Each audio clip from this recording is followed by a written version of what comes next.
8 mars 2021, cette journée internationale des droits de la femme marque également le premier anniversaire de The Focus. Nous tenions particulièrement à partager avec vous le résultat de cette première année enrichissante en votre compagnie. Car oui, c'est avec vous et grâce à vous que Joël, Perle et moi avons pu produire une quarantaine d'émissions Focus sur, une vingtaine de Small Talks, 3 magazines, 5 e-books, un réseau social avec une centaine d'abonnés, une masterclass d'exception, résultat d'un travail acharné de plusieurs mois. Pari réussi que les femmes sont capables de s'élever mutuellement. Merci d'y contribuer au quotidien. Alors, à vous toutes, ces femmes d'exception qui nous avaient fait confiance. Et à vous toutes qui nous rejoindrez bientôt dans cette superbe expérience humaine. Cet anniversaire est également le vôtre. Alors, bon anniversaire.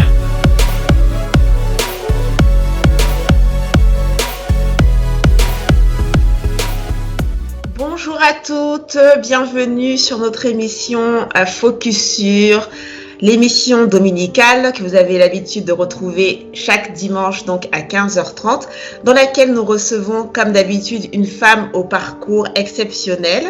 Aujourd'hui, c'est un petit peu particulier parce que on est bientôt à l'heure du goûter quand même, et donc ça c'est très bien. Il est 15h30, on a fait en avance, mais c'est bientôt l'heure du goûter et on vous prépare justement une émission pour vous emmener tranquillement vers justement ce petit moment particulier de douceur, de sucrerie. On va parler des merveilles, comment découvrir une culture riche à travers des saveurs culinaires exceptionnelles. Et Emerveille, c'est une pâtisserie. C'est créé par Aminata Dintouré et on va vous laisser découvrir tout cela. Je suis accompagnée aujourd'hui de Linda. Bonjour à tous et bonjour à toutes et merci d'être avec nous aujourd'hui encore une fois pour une belle émission avec une femme d'exception, Aminata, comme l'a dit Joël. Et effectivement, moi j'aurais l'immense honneur, plaisir de vous présenter Aminata. Alors, j'aime bien la petite histoire pour juste présenter, pour qu'on puisse encore une fois, que Aminata atteste, valide, confirme ce que je dis. Il y a encore 1 mois et demi, on ne se connaissait pas, on est d'accord, Aminata. Ouais. Aminata nous a été recommandée chaleureusement par une personne que nous connaissons et que nous aimons beaucoup. Donc, Djenaba, si tu nous écoutes, merci encore une fois. Qui nous a dit, Linda, tu sais quoi, ça serait bien que tu vois un peu Aminata, son profil. Voilà, je t'envoie le truc et je t'envoie son lien LinkedIn et Facebook. Tu verras, elle fait pas mal de choses. Ça pourrait être intéressant que vous la receviez ici. Elle est disponible et d'accord. Pour qu'on puisse un peu voir son parcours et tout ça. Donc, du coup, on se dit, ben oui, pourquoi pas. Et donc, voilà comment on rentre en contact avec Aminata Dintouré aujourd'hui. Donc, merci encore une fois de nous consacrer 1 heure de ton précieux temps. Donc, pour la faire simple, vous aurez toutes les informations sur le site de la radio. Aminata est maman, femme mariée. Elle a un profil professionnelle vraiment polyvalent. Elle est à la fois consultante chez Adobe, elle est à la fois entrepreneur parce qu'elle a lancé plusieurs plateformes dont une de e-commerce en Afrique et plus particulièrement en Afrique de l'Ouest si je ne dis pas de bêtises. Elle a également là depuis à peu près 1 an, c'était merci le premier confinement, depuis à peu près 1 an, Aminata s'est lancée dans la pâtisserie Emerveille. Elle nous en dira plus, mieux que moi, et un profil comme ça on ne pouvait pas ne pas la voir et honnêtement je l'ai limite harcelée pour l'avoir au téléphone. Non, je rigole, mais je pense que c'est très intéressant de la voir aujourd'hui, d'écouter son parcours et de voir à quel point sa passion pour la pâtisserie est à la fois mêlée sa culture culinaire de la Guinée avec, on va dire, le savoir-faire français dans la pâtisserie est important pour elle, mais pas que. Elle va nous expliquer avec ses propres mots. Aminata, bienvenue et merci encore d'être avec nous. Dis-nous comment tu souhaiterais que les auditeurs et auditrices de The Focus Radio te connaissent. C'est à toi. Ah oui, elle est en direct de Guinée, juste pour être encore plus dans la précision de là où elle se trouve actuellement. Ok. Vous m'entendez? Oui. Ah. Alors. Ok. Bon, il y a peut-être un différé, mais du coup, j'enchaîne. Donc, merci à vous de m'avoir accueilli sur votre plateau aujourd'hui. Linda le rappelait tout à l'heure, ça s'est fait via une mise en relation avec quelqu'un que je connais très bien, Djenaba aussi, qui, voilà, tout de suite, en parlant de The Focus, de l'idée qu'il y a derrière, des femmes entreprenantes qui se donnaient pour objectif de valoriser d'autres femmes, de mettre en avant des savoir-faire de part et d'autre, Donc, je me suis dit, ah, c'est sans appel, je veux être là, je veux être reçue, je veux échanger avec ces femmes, appartenir à ce réseau également. Donc, c'est pour moi un honneur de parler aujourd'hui de cette activité naissante qui fait son petit bout de chemin depuis une petite année déjà.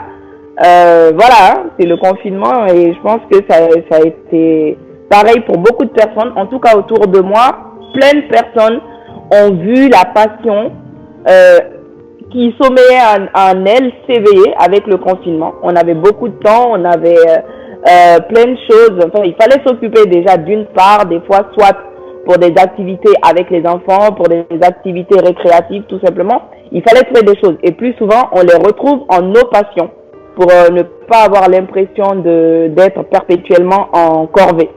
Donc, c'est comme ça que moi, Émerveille, je me suis lancée là-dessus. Je peux vous dire, Émerveille, c'est une passion qui sommeille à moi depuis à peu près 7 ans. 7 ans très figé parce que c'est arrivé avec la naissance de ma petite nièce que je représente un petit peu partout. Au début, c'était un petit peu pour lui montrer, pour faire quelques petites activités avec elle. Et ensuite, je suis allée beaucoup plus sur la fibre produits exotiques, produits guinéens. Il y a un produit en particulier que j'aimais beaucoup, qui s'appelle le zaba au Mali, l'arrêt en Guinée. C'est un gros fruit qui a des similitudes avec le fruit de la passion, qui est assez aigre, qui se mélange avec du sucre. Bref, j'adore ce fruit. Je suis une mordue de ce fruit et tous les étés, c'est la petite saison du larré. Donc moi, je le faisais à base j'en faisais des sirops, je faisais des choses de ce type avec, comme on le faisait en Guinée, usuellement. Mais du coup, mon anniversaire qui tombe en juin, je me suis dit, bon, allez, j'ai envie d'aller un peu plus. J'ai envie de faire cette année mon gâteau d'anniversaire avec ce fruit que j'affectionne tant. Donc c'est comme ça un petit peu que l'idée a germé. D'année en année, je reproduisais, j'allais sur du billet. Et de gâteau en gâteau, j'essaie de varier. Bon, cette année, on a essayé l'arrêt. L'année prochaine, l'anniversaire prochain, je vais m'essayer au bissap, l'oseille de Guinée ou fleur d'hibiscus, certains l'appellent comme tel. Donc, l'idée, c'était d'aller un peu plus sur ces autres produits, de les retravailler, d'essayer de faire des choses différentes avec. Donc, c'est comme ça que Émerveille, pendant plusieurs années, de 2013, 2015, 17, j'en ai fait beaucoup. Je me suis créé ma petite page Facebook en 2017, une page sous-marine que je ne partageais qu'avec moi-même. Donc à chaque fois que je faisais mes petites réalisations, parce que je me disais, un jour je ferai quelque chose de ce truc, mais ce n'est pas suffisamment mature pour que ça devienne public. Donc j'avais ma petite page sur laquelle je postais mes petites recettes. Je m'amusais à faire des fois des desserts à base de fonio. Donc ce sont vraiment des choses qui ne sont pas connues, voire qui ne sont pas prisées, voire même connues en France du tout. Donc l'idée, quand on parle de riz au lait, moi je tentais du fonio au lait, du caramel épilé avec du fonio. J'essayais vraiment des choses différentes comme ça, à chaque fois en y rajoutant une touche de fruits exotiques, de quelque chose qui est propre à la Guinée, aux fruits que je n'ai jamais vu retravailler de cette manière-là. Donc en 2017, j'avais beaucoup de temps, parce qu'en 2017 aussi, c'était l'année à laquelle je me suis mariée, et c'était mon cadeau de mariage, disons, de la part de mon mari. J'ai demandé le gros robot Moulinex qui avait toutes les trucs, tous les accessoires intégrés, c'était mon cadeau. Donc cette année, je m'y suis mise à fond. Pendant ma première année de mariage, c'était pâtisserie, tout le temps, à toute heure. Donc, j'en ai fait 2017, 2018. Et après, bien sûr, les occupations, le travail. Sur cette même année, j'ai changé de fonction parce que je suis ingénieur informatique, comme on l'a mentionné. J'étais chez Oracle à l'époque, qui est leader mondial des bases de données. Donc, j'étais au siège parisien d'Oracle en tant que consultant technique sur tout ce qui est web serveur et tout. Voilà, c'était des sujets très techniques. Donc, cette même année, j'ai changé. J'ai quitté Oracle au bout de 3 années d'expérience pour arriver chez Adobe sur des sujets un peu plus digitaux, mise en place de stratégies digitales, implémentation de sites, des sites, ça peut aller de sites e-commerce, au portail de gestion de médias, voilà. Donc, plein de sujets de ce type. Du coup, il fallait aussi se replonger à fond sur toutes ces techniques, réapprivoiser plein de techniques compte tenu du nouveau boulot. Donc, j'ai un petit peu délaissé aussi la pâtisserie pendant les années qui ont suivi. Je me suis reconcentrée sur d'autres sujets. Il y a tellement à faire et entre autres, j'avais aussi lancé Keimi en 2016 en Guinée, qui est l'enseigne e-commerce de vente de vêtements féminins, prêts à porter, tout ça. Donc, il fallait se recentrer. Du coup, la pâtisserie qui était qu'une passion à l'époque, qui n'était visible que de moi, je l'ai un petit peu mise sur le carreau pour essayer de redynamiser ces autres activités que je mettais, que j'avais en focus. Pendant ces années, voilà, j'ai lâché, j'ai fait autre chose. Et début du confinement, je continuais quand même aux anniversaires, mais vraiment, du coup, ça restait que aux anniversaires ou la petite crêpe à la maison, rien de bien sophistiqué. Mais je continuais quand même à me cultiver, à regarder un petit peu. Je regarde beaucoup ce qui se passe du côté de la Russie, parce que ça, c'est quelque chose, tout ce qui est glazing art, c'est beaucoup pratiqué en Russie. Les gâteaux, comme vous pouvez voir sur ma page, c'est un visuel très différent de ce qu'on va retrouver dans une pâtisserie classique à Paris. Quand on va aller acheter nos gâteaux, ça va être assez différent. Le glaçage miroir, on l'a, mais voilà, c'est quelque chose d'assez sophistiqué qui, par ailleurs, dans ces pays comme la Russie, c'est la base en fait. C'est leur gâteau usuel. Donc j'ai continué à regarder, à suivre plein de petits blogs, à m'abonner à plein de pages Instagram. Et avec le confinement, mars 2020, je m'y suis remise. J'ai refait quelques gâteaux. On avait tellement de temps. Il y a plein de groupes Facebook, de groupes sur les réseaux sociaux qui se sont créés. Donc, on a un groupe qui s'appelle Délices Guinéens et tout, qui s'est créé, Délices Guinéennes qui s'est créé.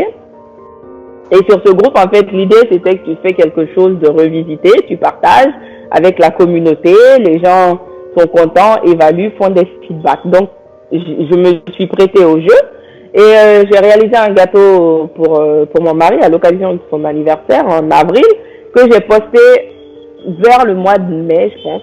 Plein de gens m'ont fait pas mal de feedbacks. J'ai posté en avril, clairement, le jour de l'anniversaire. Plein de gens m'ont fait des feedbacks très positifs. C'était au tamarin. Celui-ci, je l'avais fait au tamarin. Et j'ai eu beaucoup de retours. Ouais, mais Ami, ah oui, alors là, je pensais pas que tu faisais des choses de ce type. Moi, j'habite à côté de chez toi, j'ai jamais rien goûté. Donc, j'ai plein de copines qui sont arrivées. Non, mais sérieusement, là, il faut que tu nous fasses goûter tout ça. Donc, bref, je me suis dit, bon, alors, on va peut-être commencer à faire goûter aux gens. Mais comment? On va aller pas à pas. Mais en tout cas, ça m'a boosté quelque part. J'ai eu les premiers feedbacks qui ont été un peu l'événement déclencheur de tout ça. Donc, la fête des mères, début juin, la fête des mères cette année, c'était le premier dimanche de juin, ça avait été décalé, un truc comme ça. Donc, on arrive sur la fête des mères et du coup, je me suis dit, bon, ça va être là, on va se lancer maintenant. J'ai appelé quelques amis autour de moi pour dire, bon, vous vous prêtez au jeu. Vous allez tous offrir des gâteaux, des cadeaux à vos femmes cette année. Hein. Au moment autour de vous, à vos sœurs, vous faites ce que vous voulez, mais vous n'avez pas le choix. Donc, bon, voilà, j'ai appelé que les bons copains aussi, entre autres, pour dire. Et ils ont tous dit, ah oui, j'y adhère.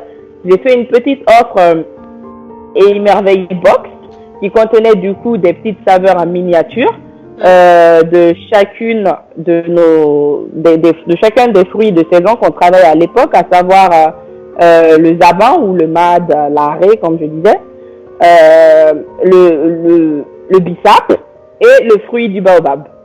Donc, c'était vraiment les trois saveurs d'entrée qui étaient dans cette box-là. Et à côté, une petite rose et tout, avec une petite carte message pour dire, voilà. Donc, voici le coffret spécial Fête des Mères. Une vingtaine de personnes se sont prêtées au jeu. Et bam, c'est comme ça qu'on est parti. Bon, je suis longue, mais bon, allez-y, je vais vous laisser. Du coup, on était parti pour une présentation, mais il n'y a pas de souci. Du coup, il y a plein de questions que j'avais auxquelles tu as déjà répondu en partie. On parle beaucoup d'Émerveille. Moi, juste pour rappeler, donc, juste l'orthographe, c'est AY et puis merveille, donc collé. D'où vient le nom de Émerveille? Déjà, c'était ma première question. Et, alors, Émerveille, c'est ça. Je sais pas si on voit bien. Bon, là, voilà, j'ai mis le petit t-shirt, mais ça rend pas super bien, là. Mais Émerveille, c'est, je m'appelle Aminata, d'accord? Mais c'est Ami. On m'a rarement appelé Aminata. Je pense que c'est en arrivant en France qu'on m'a appelé Aminata, en fait. Sinon, ça a toujours été Ami, Ami, Ami. Donc, Ami et mes petites nièces anglophones, c'est Amy, Tata Amy. Donc, Amy, c'est devenu mon nom, plus courant. Sur les réseaux sociaux, c'est Amy, mon pseudo, un peu partout. Et du coup, même les personnes que j'ai rencontrées à travers les réseaux, c'est devenu Amy, le nom assez connu. Et Amy, au début, je voulais faire 1001 merveilles. En fait, c'était l'inspiration première 1001 merveilles pour le nom de mon atelier. Quand j'ai créé ma page en 2017, c'était 1001 merveilles. Et après, j'ai dit non. Mon deuxième prénom qui est Dean, j'ai mis Dean et une merveille. Dean et une merveille, ça rendait bien. Et au fil du temps, j'ai dit Amy et merveille. Et après, bon, en fait, ça peut se raccorder, c'est devenu Amy merveille. Et donc, c'est la petite histoire. Et donc, on aimait bien parce que ça colle pour plein de personnes qui n'ont bu du bissap en sirop. C'est waouh! Ah, je suis émerveillée. Donc, voilà, j'ai eu aussi beaucoup de feedback de ce type. Ah ouais, non, mais franchement, je suis émerveillée par la créativité qu'il y a derrière. On a dit, ah ouais, non, mais ce mot, il colle bien. En plus, finalement, ça va faire partie aussi des mots-clés associés à l'enseigne. Voilà. Donc, c'est ça, émerveille, en gros. Ouais, non, j'ai trouvé ça assez ingénieux, en même temps très beau, parce que très évocateur en même temps. Très évocateur, ouais. Donc je trouve que vraiment bien trouvé, hein, franchement bien trouvé. Et ah oui, Lina, tu avais une autre question parce que sinon j'avais une question pour. J'en ai une autre aussi, mais plus tard, c'est pas grave. D'accord. Eh ben, écoute, moi il y a une question qui me vient en tête quand je sais que. Alors, vous m'entendez ? Oui, on t'entend très bien. Ok, super. Pour la pâtisserie, pour moi, c'est de l'art, c'est créatif, mais il y a aussi un petit côté un peu scientifique parce que. Il y a un côté très recherche, même dans la cuisine en général, mais la pâtisserie en particulier. Selon toi, qu'est-ce que est-ce qu'un bon ingénieur fait un bon pâtissier? Qu'est-ce qu'il y a dans ton métier initial, ta formation initiale, que tu retrouves en pratiquant la pâtisserie? Est-ce que c'est un esprit d'innovation? Qu'est-ce que tu tires de ta formation initiale en fait et que tu sens que tu remets dans la pâtisserie? Alors, vous m'entendez? Oui. Vous me recevez bien là? Ok. Donc, aujourd'hui, ma formation d'ingénieur s'est articulée à travers plusieurs axes. Déjà, ça m'a permis de voyager en école d'ingénieur informatique. Donc voilà, il y a eu beaucoup de voyages, il y a eu beaucoup de diversité, beaucoup de mixité culturelle. Donc déjà, ça, j'essaie de le matérialiser à l'ingénieur, c'est ça, c'est celui qui va trouver des solutions, c'est celui qui va assembler plein de choses, tac, pour en sortir, pour en faire quelque chose, d'accord, de visuellement top, de fonctionnellement parfait. Donc c'est la mise en commun de tous ces savoir-faire-là qui permet aussi, parce que quand je suis très pointilleuse sur les aspects visuels, en tant qu'ingénieur, parce qu'aujourd'hui, je suis beaucoup dans la stratégie digitale. Donc, le visuel, les médias, ce sont des choses qui sont... Voilà, c'est le point focal, en fait, aujourd'hui, quand on parle d'un site, quand on parle d'images, voilà, de gestion de médias, c'est la base. Donc, pour moi, ces deux choses mises ensemble, ça m'a permis déjà d'affiner cette acuité visuelle-là, de me dire, oui, aujourd'hui, moi, le détail, c'est ce qui fait la différence. Et une fois qu'on a passé le cap du visuel, c'est aussi de se dire, sur le site, quand tu arrives, c'est vrai que la bannière ou la mire de connexion, elle est belle, mais tu as envie d'être sûr que quand tu cliques, tu arrives là où tu veux. Quand tu fais un premier parcours, on appelle ça le user experience, d'accord? Tu veux que l'expérience utilisateur retienne et qu'on y revienne surtout. Donc, c'est primordial. Et de cette même manière, des fois, je fais quelques posts des fois où je compare justement ma pâtisserie au fait que je sois quelque part une geek en back-end. Une fois, j'ai fait un post qui a fait marrer mes collègues parce que je disais, à l'image de l'ingénieur que je suis au quotidien, on passe d'abord par des phases de développement où on va tester tous nos produits, on va faire des mises en commun. Et ensuite, on arrive à la phase de test fonctionnel où on va faire goûter à plusieurs autres personnes avant de mettre tout ça en production. Donc mes collègues me disaient non mais c'est trop bien inspiré, voilà. Donc et de façon concrète c'est ce qui se passe en back-end et même les termes. J'ai beaucoup de mal à me dissocier des fois en parlant de pâtisserie, à me dissocier de ma casquette d'ingénieur. Je vais parler de back-end, je vais parler de... voilà. Mais c'est concrètement ce qui se passe. Il y a quelque chose qui se passe en back-end, en back-office, et derrière, nous, on livre ce user interface que vous avez. Il va avoir ce gros cœur rouge, il va avoir des petits effets graphiques qu'on reproduit même pas forcément. Hein. C'est ce que je dis à chaque fois qu'on me dit reproduit. Je dis bon, on va pas aller sur reproduire. J'aimerais bien qu'on va se tenir à je veux quelque chose qui ressemble à ça. Parce que quand je le fais, c'est à la fois c'est une passion, mais c'est aussi créatif, c'est de l'art. L'idée, je me donne pas forcément pour objectif de reproduire exactement mon lancer de petites dorures autour. Je vais même pas y arriver parce que on le fait au pif d'un coup de main en fait.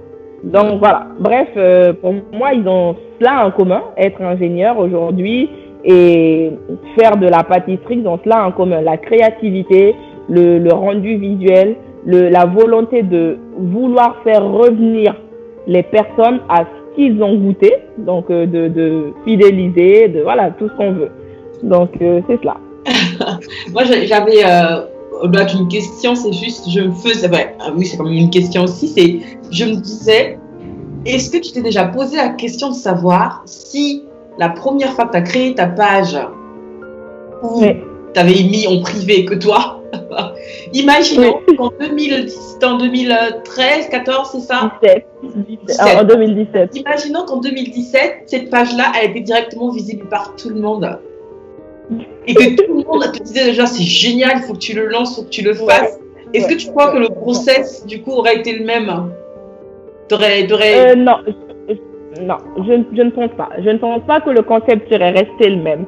Je crois qu'à ce moment-là, en 2017, où j'avais quand même d'autres objectifs prioritaires qui n'étaient pas la pâtisserie, je n'aurais pas pu atteindre le niveau de perfectionnisme aujourd'hui que je m'impose. Je n'aurais pas pu l'atteindre, j'aurais plutôt été dans une sorte de contrainte. Parce qu'en fait, ça aurait été, ça y est, c'est visible. J'allais avoir une sorte de pression psychologique pour proposer quelque chose. Je ne vais pas forcément ça n'allait pas forcément être dans la finesse, mais il fallait quand même produire. Donc, je suis quasi certaine que ça n'aurait pas suivi ce cours normal parce que entre 2017, où je disais, c'était aussi l'année où il y a eu pas mal de choses, où il y a eu une autre entreprise de créer, où il y a eu un mariage, une nouvelle vie. En 2018, où il y a eu mon petit garçon. Donc, ça aurait été, voilà, un peu difficile de maintenir ce cap et d'avoir ce niveau de perfectionnisme. Ou du moins, je me serais peut-être perfectionnée avec les personnes, enfin avec le public tout de suite. Mais ça aurait été plus de pression. Plus de pression et moins fun. Moi, je suis persuadée après, je ne sais pas comment ça se passe, enfin, je n'ai pas encore goûté, j'ai hâte de les goûter parce que j'ai vu que malheureusement, tu ne livrais pas encore au-delà de l'île de France. Donc, j'ai hâte, moi j'attends avec impatience. Quand je vais remonter sur Paris. Moi, je vais m'empresser de commander. Hein. C'est clair. Dès que je suis de retour, on organise ça, Joël. Mais ce que j'entends aussi derrière, c'est que nous, les femmes, on est tellement dures parfois avec nous-mêmes, on veut tellement être justement perfectionnistes. On se dit que c'est bien, mais on peut faire mieux. Donc, du coup, on ne se lance pas encore parce qu'on estime que c'est pas encore là, au niveau qu'on devrait être. Donc, on ne peut pas présenter ça, c'est pas possible. Alors que moi, je suis persuadée que si. J'ai vu les photos, hein. J'ai vu les photos et ça ne peut pas. Ça donne tellement envie. Ça ne peut pas être. En 2017, je ne pense pas que ça aurait été totalement différent d'un point de vue visuel, en tout cas. Je ne minimise pas le côté perfectionnisme, bien au contraire. Juste pour dire aux femmes qui nous écoutent, vous avez un projet, vous avez une envie. Je suis sûre qu'à partir du moment où on reste dans le vocabulaire IT, si c'est déjà opérationnel, lancez-vous, quoi. Après, le côté design, on se perfectionne justement avec le public, avec les clients, avec les personnes qui nous voient justement nous évoluer, parce que là, tu as mis la barre tellement haut. Mais donc, du coup, dans un an, faut que tu c'est dur d'évoluer. Mais bon, je suis d'accord. Tant qu'il y a le fun, c'est le plus important, je pense aussi. Je trouve ta démarche, Aminata, elle est pas mal quand même, parce que c'est vrai que tu es perfectionniste, j'avoue, je suis plutôt que moi comme Linda, je me dis toujours on se perfectionne en chemin, c'est pas grave et tout. Mais tu as fait un milieu, c'est-à-dire que tu n'as pas totalement gardé ta passion à la maison. Tu as quand même fait l'action de dire je publie, pas pour tout le monde, mais tu as fait un entre-deux. Je pense que ça t'a aidé quand même, cet entre-deux, de faire cette action, non? Clairement. Ça m'a aidé à faire, en fait, de continuer à produire parce que je le faisais. À chaque fois que je faisais quelque chose d'original à la maison, bam, je le postais, je regarde, je reviens dessus. Et en fait, ça me permettait surtout de garder le cap. Parce que je me suis dit, bon, la passion, un jour j'en ferai quelque chose. Mais je ne suis pas totalement prête. Mais ça m'a permis de garder ce cap, de me dire, ah oui, de temps à autre, quand je me connecte sur Facebook, enfin, je peux faire 6 mois sans rien poster. Mais quand j'arrive sur Facebook et que je vois dans mes pages l'attente, la page d'Île et une merveille à l'époque qui sommeillait, je dis, ah non, là, il faut que je reposte un petit truc là, ça fait un petit moment. Je poste, je regarde, j'avais peut-être juste invité mon mari ou ma soeur, voilà, il y avait juste 1-2 personnes de plus sur cette page qui ne commentaient pas, qui ne faisaient rien du tout. Mais c'était plus un miroir pour moi, pour essayer de voir où je vais. Et non, mais franchement, c'était... Et je trouve original, hein, je le dis à plein d'amis autour de moi. Moi, des petites idées comme ça, on en a des tas, on en a tous par dizaines dans la tête. Le sommeil, on a peur de se lancer ou on se dit, ah ouais, mais je vais pas y arriver tout de suite. Des fois, on va se dire, bon, on va le mettre sur business plan tout de suite, rédiger tout ce qui va avec et le mettre dans un petit placard. D'autres fois, ça va être, bon, je vais créer ma petite page, commencer à l'alimenter, je vais créer mon petit blog. Mais en tout cas, il faut en faire quelque chose. Et aujourd'hui, si le business plan peut s'avérer contraignant ou demander des heures et des heures d'écriture, parce que c'est une phase par laquelle, enfin, qui fait même aspect réticence pour beaucoup de personnes. Oui. Se créer une petite page Facebook, Insta sur laquelle on est tous au quotidien maintenant, c'est assez facile. Tu fais ton truc, tu postes ta photo, mais derrière, dans 5 ans, dans 6 ans, quand on voudra se lancer, ça fait aussi foi de l'engagement qu'on a porté au fil des années, et voilà, sans démordre. Donc, c'est clairement ça. Ça m'a permis de garder en tête ce que j'avais envie de faire, et voilà. Et au début, c'est ce que je disais, l'idée, ça n'a pas été de produire en France tout de suite. L'idée, c'était en Guinée, parce que ces fruits à la base qui sont connus en Guinée, mon obsession première, c'était de faire goûter aux Guinéens les fruits de chez eux, parce que les gâteaux en Guinée sont tous à base de fraises, à base de framboises, alors qu'on ne les a jamais vus, en fait. C'est pas en réalité, et tout est du coup finalement importé. Et donc, l'idée originelle, c'était vraiment de se dire, bon, on va faire avec ce qu'on a localement. En faisant ça, c'était ça mon idée, et c'était demain, j'ouvrirai une pâtisserie en Guinée. Un jour, un de ces 4, je le ferai, et avec objectif, faire goûter les produits guinéens. Mais là, c'est avec le confinement, je me suis dit, mais d'ailleurs, déjà, pourquoi pas commencer autour de moi? Parce que je sais pas quand je retourne m'installer en Guinée, c'est pas tout à fait à l'ordre du jour. Donc, on va déjà commencer dans son environnement, et aussi, il y a tout un marché à gagner, et il y a cet aspect qui s'est rajouté, qui est de finalement faire découvrir, valoriser un petit peu la diversité culinaire et tout de nos pays. C'est tout le thème, en fait, d'écrire, de donner, en fait, un sens à l'art culinaire en Guinée. Donc, ça fait aussi partie de l'Afrique tout entière, parce que ce sont des produits qui sont valorisés un peu partout sur le continent. Donc, l'idée, c'est cette variante s'est rajoutée à toutes celles que j'avais, en fait, autour de Émerveille, et je me suis dit, bon, il faut le faire là. En France, il y a encore mieux. Il y a la diaspora, il y a même tous ceux qui ne connaissent pas du tout. C'était aussi ça. Et à chaque fois, je peux le dire, c'est quand quelqu'un qui connaissait du bissap goûte, je suis très très contente. Mais alors quand quelqu'un qui ne connaissait pas du tout l'arrêt, qui ne connaissait pas c'est quoi ce truc, c'est quoi ce truc, c'est bizarre et tout, je connais pas. Quand ceux-ci goûtent et me font des feedbacks, alors là je me dis, ah oui, bon, il y a quelque chose qu'on est en train de réussir finalement, qui va même au-delà de toutes les espérances, en fait, qu'on s'était fixées. Et ça, c'est génial. Et voilà. Oui, non, c'est vraiment bien que tu sois parti sur ce parti. Parce que, par exemple, le bissap, c'est une boisson que on boit depuis notre enfance et tout. Par contre, dans un gâteau, jamais goûté le bissap dans un gâteau autrement qu'en jus, en fait. Autrement qu'en jus, jamais. Donc, c'est ce qui m'a aussi interpellée quand je suis partie faire un tour sur ton site. Je m'en remets toujours pas parce que là, je n'ai qu'une hâte, c'est de goûter ces gâteaux. mais le fait que tu l'aies mis dans un gâteau, là, je ressens quand même un travail sur le produit qui sort même des codes que nous-mêmes on utilise avec ce produit-là, quoi. T'es parti beaucoup plus loin. Est-ce que tu envisages, par exemple, moi j'ai remarqué quelque chose, c'est que on a dans les restaurants, par exemple africains, tout est très bon, mais arrivé partie dessert, il y a quand même un manque. Moi, je suis très sucrée, par exemple. J'aime finir mes repas avec un dessert. Et est-ce que tu irais, par exemple, jusqu'à aller sur ce marché-là de la restauration pour finir la carte, en fait? Parce que je trouve que la carte n'est pas terminée totalement dans les restaurants africains.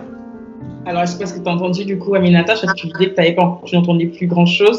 Aminata. Alors, j'aurai une partie de la question. D'accord. Oui. Alors, ça s'est un peu entrecoupé, mais juste en résumé, que j'ai bien compris. Oui, vas-y. Non, je disais juste que dans certains restaurants africains, c'est vrai qu'on manque, partie dessert, ça manque de desserts vraiment, toujours avec nos saveurs, etc. En tout cas, des desserts élaborés, comme on peut aller dans un restaurant gastronomique français. Oui. Et est-ce que tu envisages justement d'aller sur ce marché-là? Je suis totalement dans cette dynamique. Après, c'est quelque chose qui serait un peu plus à moyen terme. Step 1, d'accord, c'est développer, je fais connaître un maximum de personnes, je me suis mise en auto-entrepreneur. Step 2, c'est donc mon passage par une école de pâtisserie, donc par l'obtention d'un CAP. C'est quelque chose qui suit son cours. Je le fais sur un rythme assez modéré parce que, voilà, à côté de ça, c'est pas une reconversion complète. Je continue mon activité. Donc, ça va se faire un peu plus long que le CAP en 6 mois. Mais je suis en train de prendre mes cours de pâtisserie pour être accréditée et pouvoir délivrer, se faire appeler pâtissière de façon effective et pouvoir proposer ces desserts à la carte à des restaurants. J'ai été déjà sollicitée, j'ai quelques amis et tout, ou lors d'afterwork, lors de petits événements de ce type-là, avec d'autres amis, on s'est dit on va créer notre propre événement à nous, parce que j'en ai quelques-unes qui font des pastels, d'autres qui font d'autres repas un petit peu afro. Donc on s'est dit pourquoi pas faire notre petit événement à nous, une sorte de brunch qu'on pourrait faire. Mais en tout cas, l'idée elle est là. L'idée, je pense qu'elle sera plus aboutie une fois que j'aurai mon CAP, que je pourrai à ce moment-là démarcher, aller vers des professionnels, leur dire, voilà, aujourd'hui on va pouvoir proposer, vous aviez du jus de bissap et proposer ça. C'est une démarche, parce qu'en France, il y a aussi toutes ces étapes qui sont quand même obligatoires, qui sont d'ailleurs hyper importantes parce que c'est ce que je dis.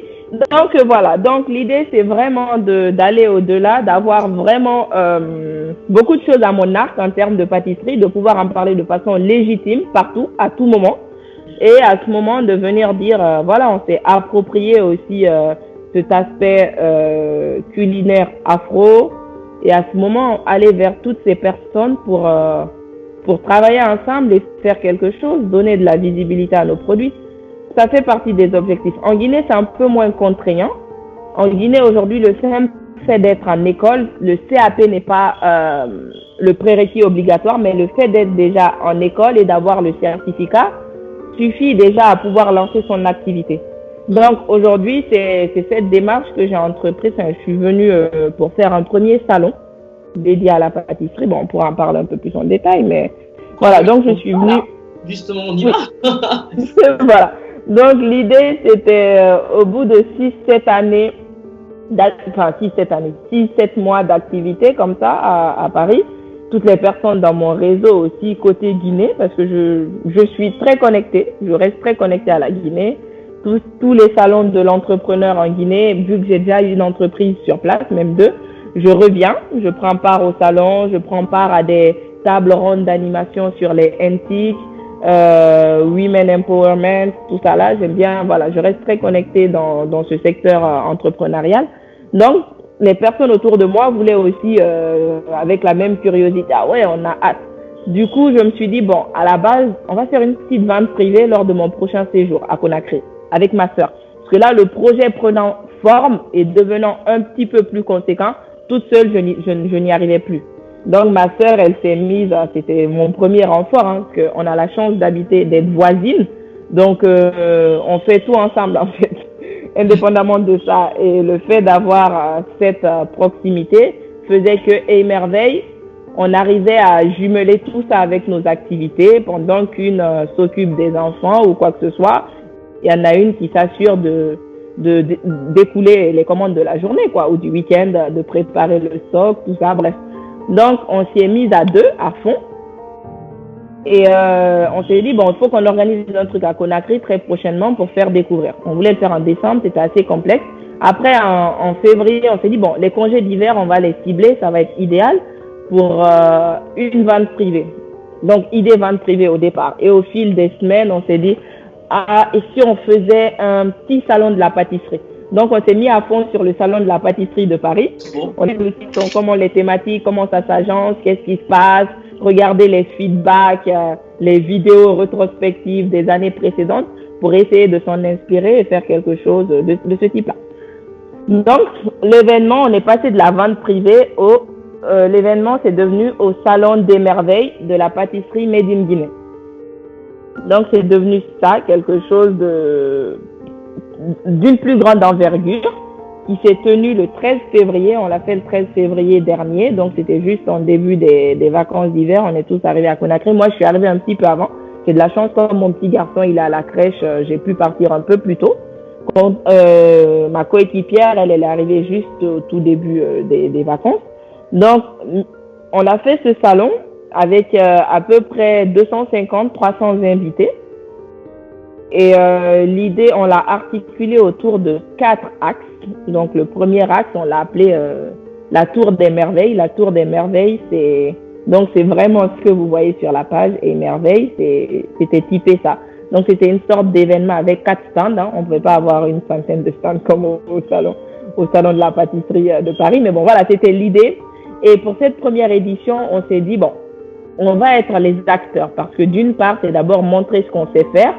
Et donc, on n'a pas forcément mis des stands pour tous les autres pâtissiers. On a dit, on va s'occuper de gérer tous les stands nous-mêmes et associer tous les autres pâtissiers à d'autres niveaux. Parce que cet événement, il a compris à la fois ses expositions à travers des stands. On a organisé 2 concours de pâtisserie. Un concours pour les enfants de 7 à 12 ans et un concours pour les adultes, soit passionnés, soit en école de pâtisserie. Donc, voilà. Et aussi dégustation, démonstration, tout ça. Donc, les autres pâtissiers, j'ai contacté tous ceux qui étaient déjà implantés avec une très bonne renommée, qui ont été d'ailleurs très disponibles pour moi. Ils ont été là, soit membres du jury, soit coach des équipes pendant la réalisation. Aussi, il y a eu une table ronde pour parler du métier de pâtissier. Il y en a eu 5 qui ont été identifiés, 4, pardon, pour parler de leur expérience, du comment, voilà, à l'image du feedback que je fais aujourd'hui, ce sont des personnes qui ont été interviewées ce jour-là. Donc, c'était une demi-journée de 13h à 18h dans un complexe hôtelier de la place. On a démarré avec ces différentes activités. On a eu nos 4 stands, la Tour des Merveilles, un stand qu'on a appelé la Guinan Touch. La Guinan Touch, en gros, c'est toutes ces petites pâtisseries, on va dire, des gâteaux qu'on peut manger comme du street food quand on est en Guinée, quand on est un peu partout en Afrique, hein. On va acheter avec la dame qui a son plateau sur la tête, tout ça, voilà. Donc c'est tous ces petits trucs que nous, on n'appelle pas forcément pâtisserie, on va les appeler le gâteau, machin, tout ça. Donc l'idée, c'était de valoriser ça, leur savoir-faire à elles aussi, rien qu'en y rajoutant une touche de présentation dans des petites box un peu sympathiques. Donc il y a eu ce stand Guinan Touch. On a mis le festival des tartes, donc c'était des tartes aussi, tartes classiques, mais cette fois avec plutôt des ananas, avec des pastèques, avec voilà, des choses qui sont propres à nos fruits de saison. Et le 4e stand, c'était les grands classiques comme les choux, les éclairs au chocolat, blablabla. Bon, bref, donc là c'est aussi des choses qui sont peu consommées par là finalement. Quand on parle à la pâtisserie, il faut vraiment aller dans des enseignes très sophistiquées ou même pas du tout guinéennes pour les retrouver. Donc l'idée c'était d'exposer tout ça, valoriser, parce que ça ce sont des choses qui se sont rajoutées à mon arc en école de pâtisserie, donc que je voulais aussi montrer parce que sur ces derniers mois j'ai beaucoup travaillé sur ces modules là, donc je suis allée à fond sur ça. Donc ce salon il s'est déroulé, c'était super bien. Ça a été une initiative déjà très saluée par les pâtisseries, par les pâtissiers de la place, qui disaient on a toujours voulu le faire. Franchement, chapeau. tu t'es lancé, toi, alors que nous, on a voulu le faire, mais avec beaucoup d'hésitation. Et au final, je comprends que vous ayez hésité quand on est sur place. Je pense, connaissant les réalités, les difficultés du terrain, on a plus de mal à se lancer que moi qui arrive en fait sans savoir. Parce que à sortir de l'événement, quand je fais la petite rétrospective, les petits obstacles qu'il y a eu, je dis, je vous comprends. Si j'avais été là sur place, je n'allais pas me jeter comme ça aussi, quoi, les yeux fermés. Mais c'était vraiment bien. Quand je vois les enfants, ça finit en demi-journée parents-enfants. Enfin, il y a eu beaucoup de réadaptations. Au début, c'était un concours strict pour enfants, mais les parents sont arrivés. Ah oui, mais ce serait bien qu'on puisse participer avec eux.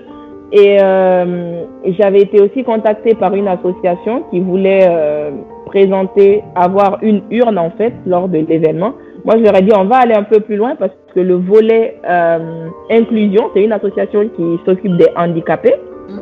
Donc, j'ai dit, le volet inclusion m'intéresse beaucoup, donc on va faire plus que cette urne. J'insiste sur le fait que vous puissiez mettre un enfant de votre entité dans la compétition. Donc, il y a une petite fille sourde et muette, Henriette, qui a bien voulu participer. Donc, au concours des 7-12 ans. Et donc, ça, c'était aussi, finalement, il y a aussi ce volet que l'événement a pris. Donc, c'était aussi faire part de l'inclusion, autant au niveau handicap qu'au niveau sexe, finalement, parce que les petits garçons aussi dans le concours, j'y tenais beaucoup. On se dise pas, oui, il n'y a que les filles, machin, tout ça. Donc, il y avait aussi des petits garçons qui ont pris part. Et c'est devenu, surtout pour les enfants, là, c'est devenu une heure de fun où ça s'amusait, où moi, j'étais animatrice, réaliser un live de part et d'autre. Bref. Et à l'issue de ce concours, il y a eu le concours des adultes qui était beaucoup plus strict.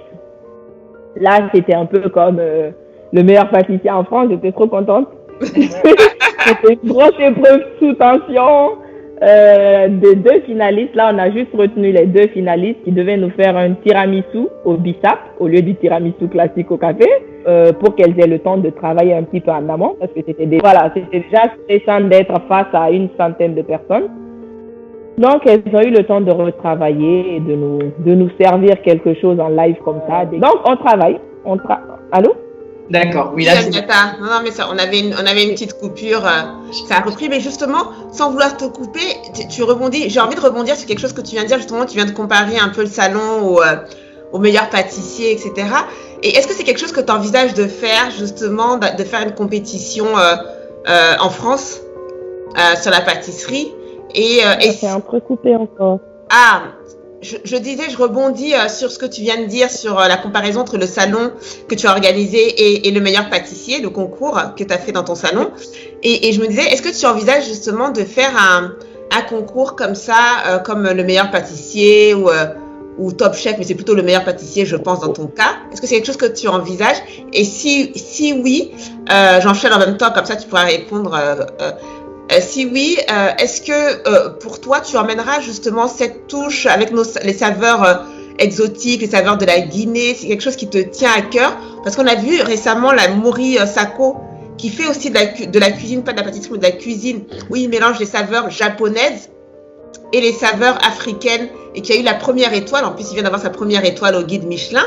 Donc toi, est-ce que tu envisages quelque chose comme ça en France? Un parcours un peu similaire, une émission de télé-réalité, enfin, en tout cas une émission, un concours, voilà, pâtisserie, etc. en France. Why not? Mais je pense que je me sentirais légitime de faire tout ça à Paris à l'issue de mon CAP, encore une fois. Mori Sako qu'on suit tous. C'est une étoile, je peux me dire. Même tout à l'heure, avant le truc, j'étais encore en train de regarder parce que ce week-end, il était avec Ahmed Silla ou... Bref, je regardais encore et j'ai trop hâte de retourner goûter tout ça. Mais voilà, j'aimerais bien, enfin, pas step by step. Il a gravi des échelons, il est passé à Top Chef et tout. Donc moi, je me suis aussi déjà inscrite pour le meilleur pâtissier. J'avais déjà essayé auparavant la version amateur, tout ça. Donc, si n'ayant pas encore mon CAP, je suis éligible. Si jamais ça passait, je crois que ça allait être un cheminement qui ouvre des horizons, qui ouvre un carnet d'adresses, qui permet de rêver plus grand. Donc, pourquoi pas? Aujourd'hui, c'est vrai, en dehors, en Guinée, c'est plus facile de le réaliser encore une fois parce qu'il n'y a pas d'antécédents. Et les règles sont moins strictes. Donc, on peut déjà venir essayer avec peu de choses, avec peu de moyens, essayer déjà de réaliser quelque chose. Alors qu'en France, ça va être beaucoup plus de logistique et plein, voilà. On sait tout ce qui doit graviter autour pour arriver à cela. Mais on ne se ferme pas les portes. Hein. Je pense que en arrivant, et à ce moment-là, je crois qu'on sera plus dans une perspective de reconversion complète, voire. Je n'y suis pas encore totalement, mais je ne me limite pas les horizons, quoi. Je pense que on pourrait toujours aller vers ça. Peut-être démarrer à un effectif réduit, mais oui. Ouais. J'ai envie de saluer l'initiative parce qu'au-delà d'aller professionnaliser ta passion, moi ce que je retiens de ce que tu nous expliquais du salon que de mes journées de salon en Guinée, c'est que tu as donné en fait, comment dire ça, tu as fait participer d'autres pâtissiers potentiels concurrents. Tu vois, c'est ce que je retiens moi. T'as pas eu le côté où non, je vais venir m'imposer avec quelque chose de nouveau, quelque chose de différent, quelque chose de mieux en guillemets. Non, tu les as mis à contribution d'un salon auquel ils avaient eux-mêmes déjà pensé peut-être individuellement. Ils se sont pas dit qu'on va aller peut-être appeler les potentiels concurrents pour venir faire ça ensemble. Et c'est vraiment dans l'esprit même de The Focus, c'est vraiment ne pas être seul en guillemets à briller, de se dire on va mettre en avant des femmes qui brillent individuellement pour qu'on puisse briller ensemble. Et ça, c'est ce que je retiens beaucoup. Et je trouve ça très beau. Et en plus, tu as réussi aussi à faire en sorte de mêler plusieurs moments dans un seul salon. Tu as amené des potentiels concurrents, en tout cas d'autres pâtissiers. Tu as amené des enfants, tu as amené des parents, tu as amené des enfants avec un handicap moteur ou cognitif ou les deux, pour réaliser quelque chose qui, au final, vous appartenait à tous. Et là, je trouve ça très, très beau. Et c'est ce que j'avais envie de souligner. Et pour rebondir, et je prends mon côté un peu encore casse-gueule ou complètement, voilà, pas mère fouettard, mais comment dire ça, un peu tête brûlée. C'est vrai que le Top Chef, le meilleur pâtissier, tout ça, ce sont des émissions voilà, qui ont leur réussite et leur crédibilité. Mais disons qu'on peut aussi créer avec d'autres manières de faire des émissions, concours, parce que là où on appelle produits exotiques en France, finalement, les produits africains, c'est concours naturel, en tout cas les produits de base traditionnels. Donc oui, pourquoi à la limite ne pas faire un concours complètement à part, pas en comparaison avec ce qui existe déjà, mais un concours différent et son authenticité va faire que effectivement des personnes, des pâtissiers d'origine africaine qui sont ici, dont c'est la passion ou dont c'est le métier, pourront tout à fait se reconnaître dans le côté où il n'y a pas la contrainte d'être dans le côté où je prends les produits que j'appelle moi traditionnels mais exotiques, mais ça sera vraiment un produit au quotidien qu'on utilise, et ça sera un concours pour faire découvrir les différentes saveurs des pays. Soyons fous, de 54 pays d'Afrique, c'est beaucoup. Donc faire connaître les saveurs de plusieurs pays à travers un salon d'une demi-journée, d'une journée. Bon, après les contraintes logistiques, je les entends, mais à plusieurs, on peut faire tellement de choses. Et nous, on sera là pour couvrir l'événement avec grand plaisir, surtout les pâtissiers. Alors, je suis totalement d'accord. Et l'approche de Linda, je la partage. Là, quand tu dis les produits qu'on appelle exotiques, moi, c'est quelque chose, j'arrête pas de dire. On va dire les fruits sauvages, on va dire les produits exotiques. Je dis non, c'est fini ça. Et surtout quand j'arrive ici, je leur dis, en fait, c'est la fraise qu'on devrait appeler ici le fruit exotique. C'est pas, je dis, on va pas se permettre d'appeler nos fruits à nous des fruits sauvages ou des fruits exotiques. Non, mais non. C'est juste contre nature. Donc, effectivement, il y a cette originalité, il y a l'idée de créer quelque chose qu'on s'approprie, qui nous est propre, avec des petites variantes qui sont afro-dictatives et tout le reste. Donc, oui, je suis totalement d'avis avec ce que tu relèves, et le fait d'avoir associé aussi les personnes, c'est le premier retour que j'ai eu. Hein. Avant d'arriver, quelques-unes me disaient « Ah oui, non, mais les autres pâtissières ici, on est plutôt on est rival, on est adversaire. Non, je vais pas aller vers celle-ci. Non, je vais pas. » Je dis, bon, j'arrêtais pas de dire, je dis, bon, moi, je m'en fous, je ne connaissais de facto aucune d'entre vous. Moi, je me suis juste contentée d'aller checker chacune sur sa page Instagram, Facebook, un inbox, un WhatsApp, et voilà, d'avoir des coups de fil. Je dis donc, j'arrive sans a priori. Je vais appeler chacune, je vais demander est-ce que vous souhaitez? Et tous ont répondu favorablement. Et alors, toutes ces personnes qui se sont retrouvées là ce jour, on s'est fait une grosse carte postale de toutes les pâtissières sur une photo. C'était génial et c'était, ah oui, en fait, on peut avoir une vraie synergie qui se développe parce qu'en Afrique, je sais pas le cas de tous les autres pays, mais en Guinée particulièrement, on est encore beaucoup sujet à l'import sur tous ces produits, surtout liés à la pâtisserie. Quand on va parler de sucre glace, quand on va parler de chocolat blanc, voilà, ce sont des choses qui sont importées forcément.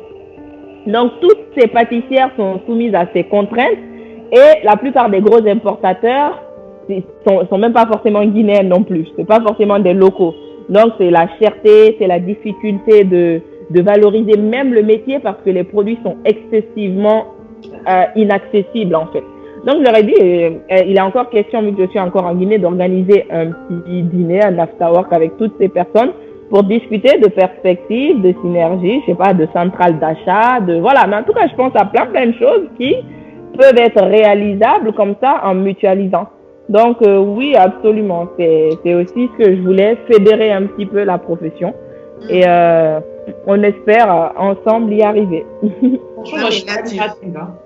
Tu donnes un exemple et pour les femmes qui nous écoutent et qui ont un projet entrepreneurial ou même qui sont déjà entrepreneurs et tout, il y a une règle là dans ton parcours que tu nous expliques, c'est comment on prend entre guillemets le lead de son marché, parce que quelque part en organisant des événements autour de toi, ton domaine, ton secteur d'activité, tu aides les autres, comme l'a dit Linda, tu rassembles, tu fais du lien, mais en même temps tu prends le lead de ton marché et ça, c'est bien, c'est une leçon sans dire une leçon, mais je veux dire dans ton parcours, on voit ça et je crois que toutes celles qui nous écoutent peuvent et même nous d'ailleurs, de toute façon nous on apprend toujours avec les femmes qu'on reçoit, donc c'est ça la beauté de The Focus.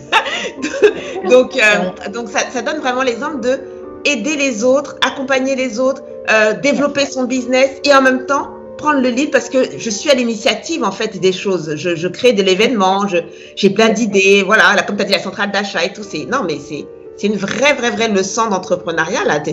Bientôt t'es plus ingénieur, hein. Je te prédis que bientôt ils vont plus te voir au bureau. Préparez-vous. On en rigole avec mon manager, on en rigole parce que même chez Adobe, moi j'en parle quoi. Vu qu'il y a aussi cet aspect, où on valorise les talents, c'est assez marrant. Il arrive d'en parler ou de présenter des activités lorsqu'on fait des one-to-one comme ça. Surtout, il y a eu un thème qui s'est créé avec le confinement. C'est qu'est-ce que vous faites pour occuper votre temps pendant le confinement? Donc, en entreprise, on a toujours une petite heure chaque 2-3 semaines, une fois par mois au moins, où chacun parle de son hobby.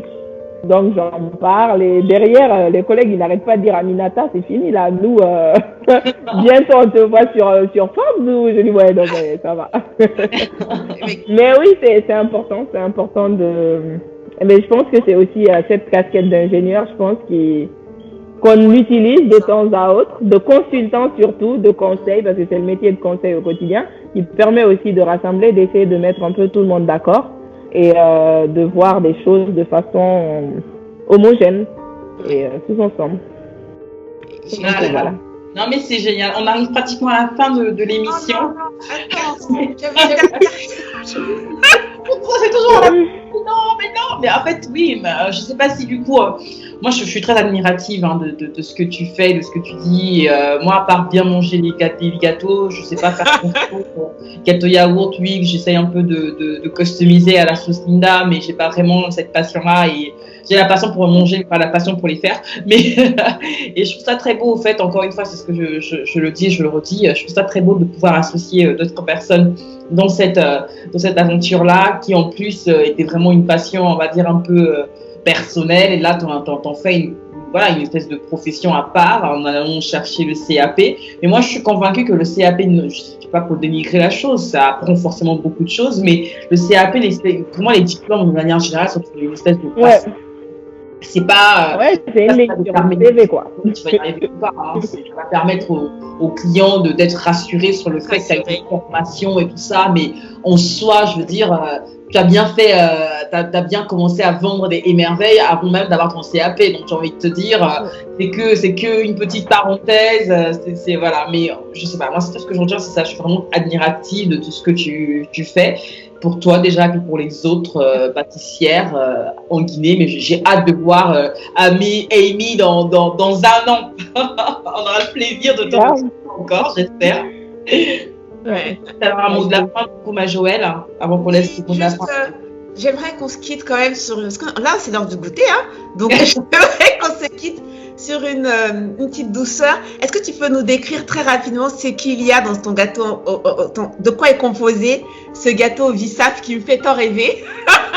De quoi est-il composé? Pour qu'on laisse les auditrices sur une petite note de douceur. Ok. Donc, c'est une association de saveurs entre le bissap et le chocolat. Donc, dans ce gâteau en cœur que Joël a pu apercevoir, on aura un biscuit en dacquoise d'amande, surmonté d'un crémeux au chocolat, de chocolat au lait. Je disais que on va avoir une base de dacquoise d'amande avec un insert de bissap avec un petit peu de menthe, mais vraiment feuilles de menthe, les feuilles de nana là qu'on connaît, et selon le choix du client, un revêtement en glaçage mûr. Voilà, certains nous diront ouais, je ne suis pas chocolat, donc on va plutôt aller pour une chantilly au bissap même, comme ça c'est vraiment du bissap sur du bissap, ou une sorte de mascarpone, on refait de la mascarpone au bissap avec l'insert bissap. Mais en tout cas, l'idée, on essaie de varier, hein. Je peux vous dire, ça change parce que c'est vraiment, moi je fais un peu, tu choisis ton biscuit, tu choisis ton crémeux, tu choisis ton insert, donc on retrouve, et je vais proposer des saveurs qui matchent bien. Donc le bissap par exemple, parce qu'il a ce côté un peu framboise aussi, aigre de la framboise, donc on va pouvoir le matcher avec bissap passion, bissap et mangue, bissap et chocolat. Donc voilà, on les varie avec ces différentes saveurs pour proposer. Mais le best-seller jusque-là, c'est le crémeux de chocolat au bissap. Ah, c'est celui... c'est sûr. On te croit. Hein. C'est sûr. Moi, j'ai hâte de le goûter. Alors, donc les clientes, si elles veulent, elles peuvent commander donc en ligne sur le site. C'est ça. Donc, on peut passer la commande. Le site, je ne l'ai pas encore totalement ouvert à la commande. Il est en construction. Mais donc, sur la page Facebook, j'ai intégré le volet boutique Facebook, le shop Facebook. Donc, on peut passer la commande sur la page. Sur ma page Insta, il y a aussi le numéro WhatsApp qui est disponible pour le faire. Mais le site, il n'est pas tout à fait fonctionnel pour le moment. D'accord. Donc, voilà. Mais voici les différents canaux sur lesquels je suis très active. On a fait cette petite interruption d'1 mois. Donc, voilà, on a interrompu le temps de gérer cette petite première tournée hors de la France. Et on va reprendre, j'espère, mars. Non, qu'est-ce que je raconte? Oui, fin mars. J'espère être de retour pour fin mars et pouvoir poursuivre l'activité. Là, j'ai déjà eu des demandes. Là, j'avais une commande pour aujourd'hui encore. Désolée. Donc là, ça fait un petit moment que je me confonds en excuses. J'avais passé l'annonce d'interruption, mais j'espérais être de retour avant cette période quand même. Donc là, je me confonds en excuses. Il y a quand même de la sollicitation. Il y a quelques personnes qui souhaitent remettre les commandes de l'année dernière. Donc ça, c'est cool. Ça fait plaisir, les commandes des enfants, tout ça. Et les anniversaires, c'est génial, quoi. Merci Aminata, merci d'avoir de nous laisser sur cette dernière touche. Je suis sûre, là, vont goûter, hein, ceux qui nous écoutent, vont goûter. C'est sûr que c'est pas pareil que votre tartine au Nutella, mais vous pouvez aller sur la page Facebook des merveilles et aller concrétiser tout ce que Aminata nous a mis en esprit, en images, etc. Et voilà, en tout cas, merci de nous avoir suivis. On va laisser le dernier mot à Aminata, si elle a un conseil, un dernier mot à donner aux femmes qui nous écoutent. Et ensuite, on vous souhaitera un très bon dimanche. Bon, donc déjà, merci, c'est merci à De Focus de m'avoir reçu. Et franchement, c'est une heure qui est passée très rapidement, que j'appréhende un peu, parce que je me suis dit, il va y avoir des coupures réseau, il va y avoir des choses et d'autres. Mais honnêtement, c'est 1 heure qu'on vient de gérer avec beaucoup de fun, franchement, des échanges très enrichissants, des questions poussées de façon très poussée, parce que moi, j'arrive à répondre à des questions auxquelles je n'étais pas confrontée avant. Donc ça, je suis très contente. Et maintenant, de façon générale, le petit mot à faire passer, c'est plus, pour mes pères, pour des jeunes filles, pour des entrepreneurs en herbe, des jeunes hommes, tout ça, c'est vraiment d'embrasser la polyvalence. C'est d'éviter de se limiter. Comme je disais tantôt, c'est dès qu'on a une petite graine d'idée, on va peut-être avoir 1000 raisons de ne pas la concrétiser parce qu'on est en tant que femme, parce qu'on a des enfants à bas âge, ou voilà, il y a tellement de raisons, parce qu'on a un boulot prenant, parce qu'on a une vie de famille, voilà, pour 1000 raisons. On va avoir des obstacles et on va avoir une seule de la concrétiser, c'est qu'elle nous a traversé l'esprit, en fait, de se dire, ah ouais, à un moment de ma journée, je me suis dit, ah, j'aimerais bien faire ça, MC4. Donc, l'idée, c'est de se dire, non, faut vraiment pas la refuter. Il faut continuer à la mûrir, il faut peut-être la dresser quelque part, la mettre dans un coin de façon bien balisée, en tout cas, l'affiner dans votre tête et vous donner le temps. Je reviendrai à cela, un de ces quatre, lorsque je serai dans une situation plus souple.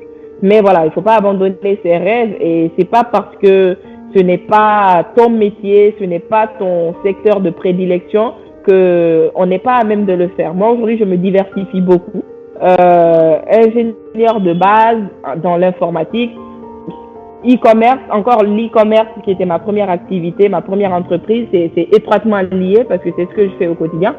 Mais à côté de ça, je me suis lancée aussi j'ai lancé une autre start-up en Guinée, c'est l'équivalent de Uber pour la Guinée, mais sur les mototaxis, parce que les mototaxis, c'est ce qui fait fureur ici.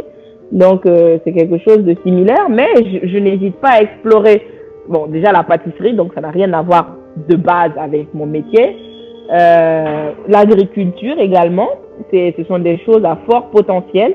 Il ne faut pas hésiter à tourner le regard vers l'Afrique, vers d'autres pays dans lesquels on ne réside pas forcément, parce que si en France ou si là où on vit, on va dire tout est fait, ou du moins la concurrence peut être rude, ou démarrer peut demander des moyens conséquents, ailleurs, avec peu de choses, on peut accomplir déjà de grandes choses.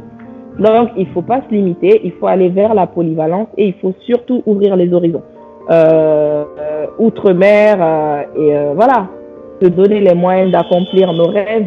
Mais en tout cas, on peut tous devenir quelque chose, voilà, qui correspond à nos ambitions. On peut tous aller vers ça. Donc voilà, c'est le conseil que je pourrais donner à tous ceux qui nous écoutent, aux auditeurs de Focus. Sur ces belles paroles, je n'ai rien d'autre à ajouter à part de vous remercier encore une fois d'être de plus en plus nombreux et nombreuses, d'être parmi nous les dimanches, mais pas que, sur Focus Sur, donc l'émission dédiée à une femme d'exception ou à un homme d'exception qui promeut les femmes. Et encore une fois, on vous souhaite une bonne fin de dimanche et à dimanche prochain pour d'autres émissions, pour une autre émission Focus Sur. Et tout de suite d'ailleurs, le programme va continuer. Restez sur la radio dédiée à l'univers de la femme, de la mère et de la pro. On rend l'antenne. Merci beaucoup. Au revoir à tous et à toutes. Merci Linda et Joël. Au revoir.